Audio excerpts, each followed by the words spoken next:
Eu quero convidar você a abrir sua Bíblia na Epístola de Paulo aos Gálatas, no Novo Testamento, capítulo 5.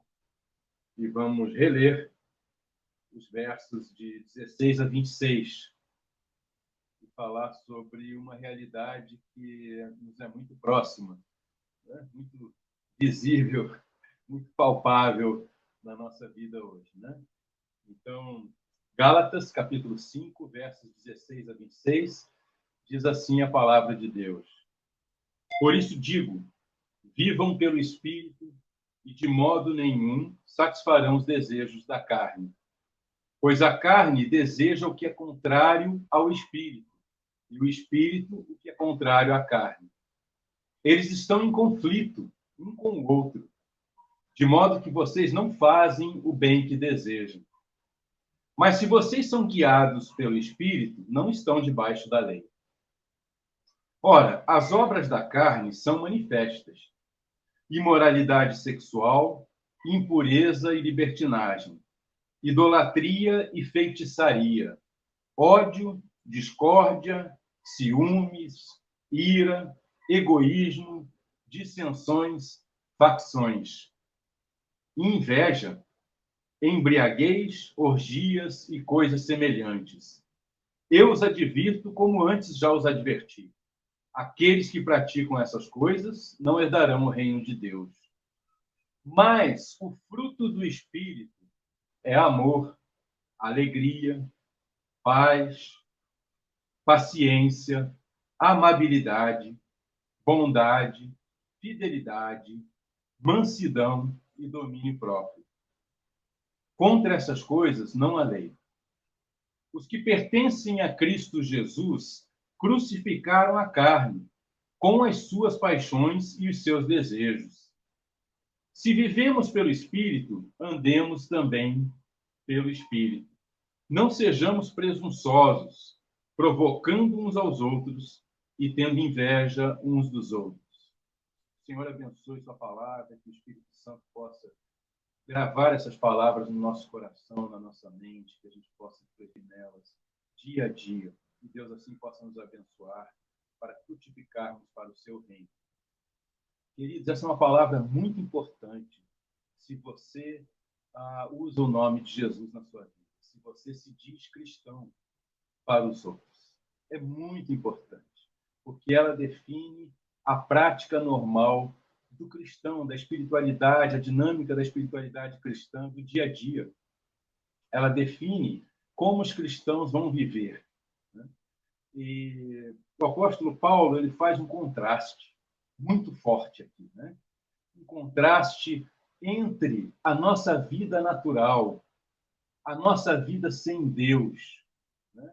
Muita gente não entende isso, muita gente se fixa naquilo que é bonito nesse texto, naquilo que é positivo, naquilo que é poético, naquilo que é maravilhoso, naquilo que nós gostaríamos que fosse a nossa realidade, o fruto do Espírito, né? Esse fruto singular que se desdobra em todas essas maravilhosas coisas que nós lemos aqui, né? O amor, a alegria, a paz e tantas outras coisas.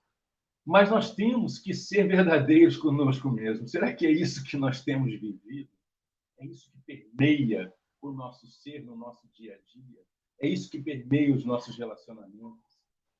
É isso que nós desfrutamos de nossa comunhão com Deus diária e uns com os outros, dentro da nossa casa, com nossos irmãos, com nossos amigos, com nossos colegas, com as pessoas com quem nos defrontamos lá fora?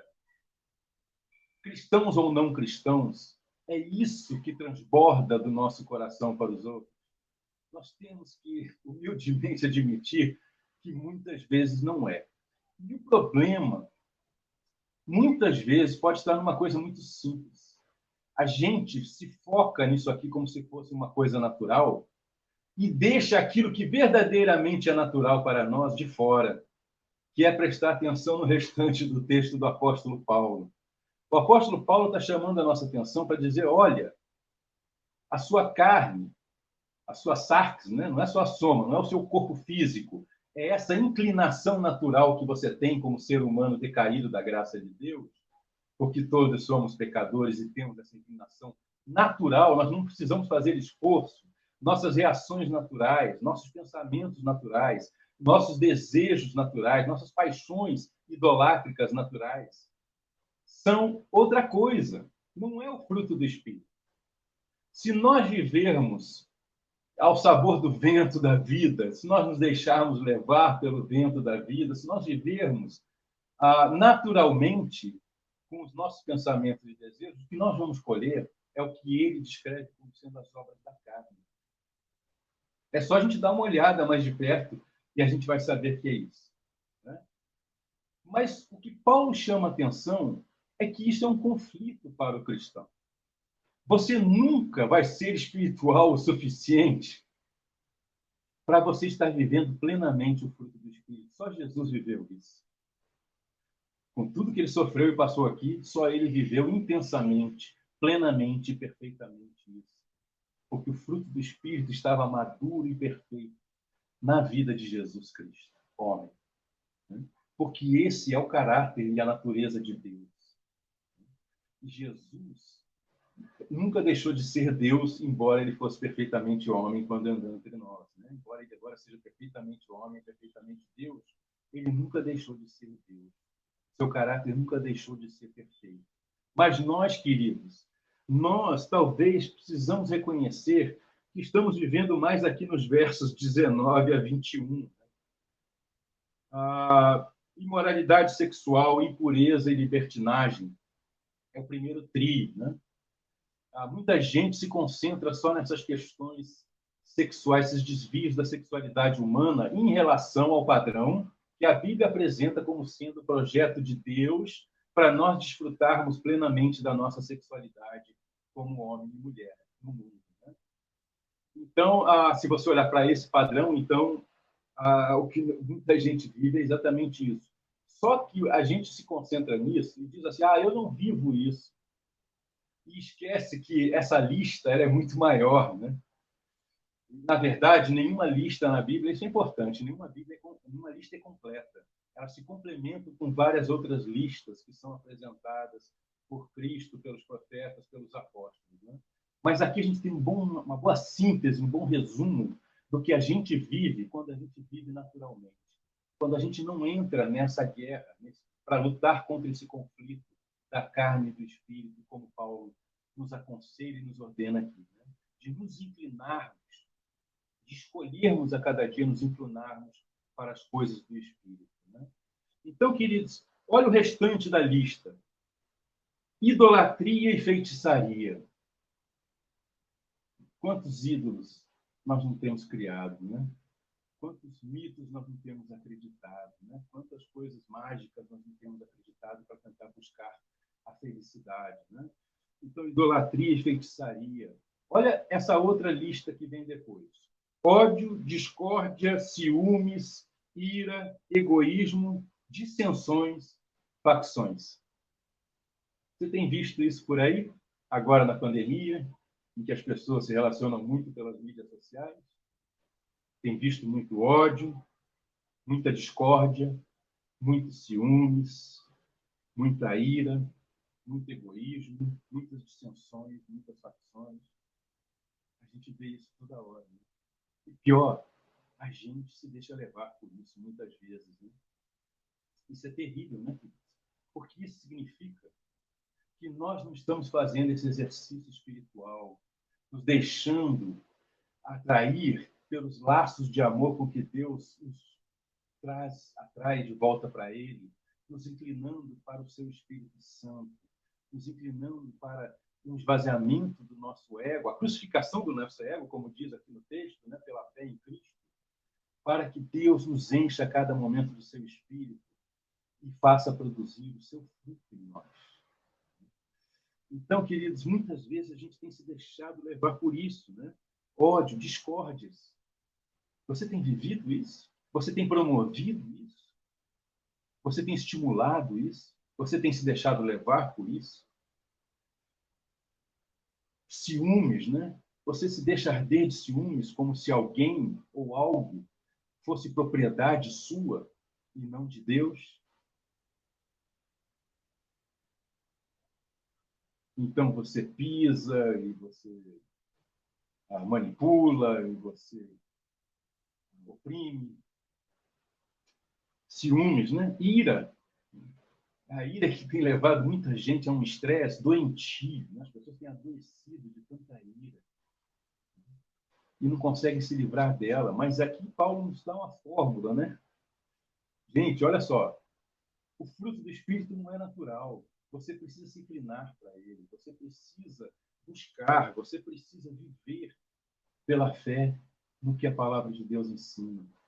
Você precisa se voltar para o Espírito de Deus, se encher dele, para experimentar esse fruto sendo produzido, ainda que de forma imperfeita, mas de uma maneira maravilhosa na sua vida. Né? Experimentar o amor de Deus, a alegria de Deus, a paz, esse shalom de Deus, que é esse bem-estar por completo e não apenas ausência de conflito. Né? E todos os demais itens desse fruto maravilhoso, que é um todo, né? É o fruto no singular. Esse todo começa a florescer na nossa vida quando a gente se inclina dia a dia, momento a momento, para o Espírito de Deus e não se deixa levar naturalmente por aquilo que já está em nós, né? Por nossas reações naturais, pensamentos naturais, desejos naturais. Então, olha o que ele fala mais. A inveja. Inveja, queridos, é uma coisa que existe tanto e sempre existiu no mundo, porque a inveja ela começa com uma admiração pelo outro, né? Começa com uma simples admiração, mas ela deixa de ser uma mera admiração e passa a ser uma admiração idolátrica. Eu começo a me ressentir porque eu não sou como o outro, ou não tenho o que o outro tem, ou a vida que o outro tem. Então eu começo a desejar sabotar o que o outro tem, quem o outro é, como se isso fosse me fazer como ele, ou fosse me fazer ter o que ele tem. Então eu saboto, e eu dou rasteira, e eu falo mal, e eu fofoco, e eu procuro destruir tudo que o outro tem ou o outro é, porque eu tenho inveja do que o outro tem ou do que o outro é. Quantas pessoas não fazem isso, né? Que vivem para destruir? Como Jesus falou, o ladrão vem para roubar, matar e destruir. E muitas vezes a inveja tem produzido esses ladrões no mundo. Nós temos que checar se nós não temos, além de admirado, cobiçado o que o outro tem, o que o outro é, em vez de louvar a Deus por essa bênção de termos pessoas à nossa volta que têm e são, né? Uma bênção, né, queridos? Então, o mundo é isso aqui, né? Nem vou falar de embriaguez e orgias, né? Porque o apóstolo Paulo, ele é claro, não herdarão o reino de Deus aqueles que mergulham de cabeça nessas coisas, aqueles que chutam o pau da barraca, aqueles que pisam na jaca e vão como se essa fosse a vida cristã que Deus nos chamou a viver. Não, porque eu já sou cristão, então agora é só viver a vida. Não, querido. Se você for apenas viver a vida natural, é isso que você vai colher.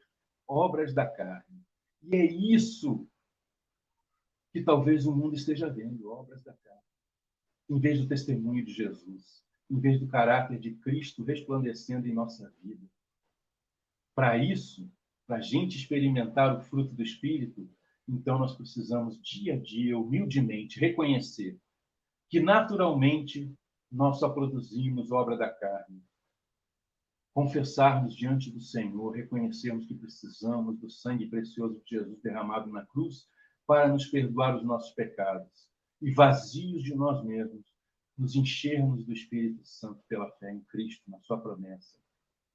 E assim andarmos de maneira consciente, como Paulo diz aqui, vivermos no Espírito. Né? Como ele vai dizer mais à frente, se vivemos no Espírito, precisamos andar no Espírito.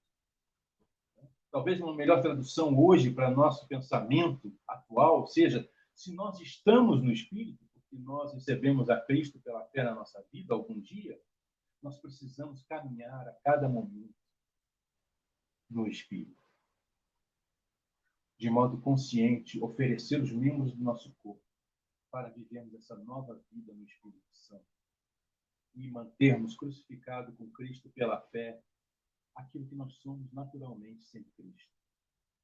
Talvez assim a igreja não produza tanta obra da carne. Nós somos a igreja, né? Cada um de nós. Não produzamos tanta obra da carne e começamos a frutificar no Espírito.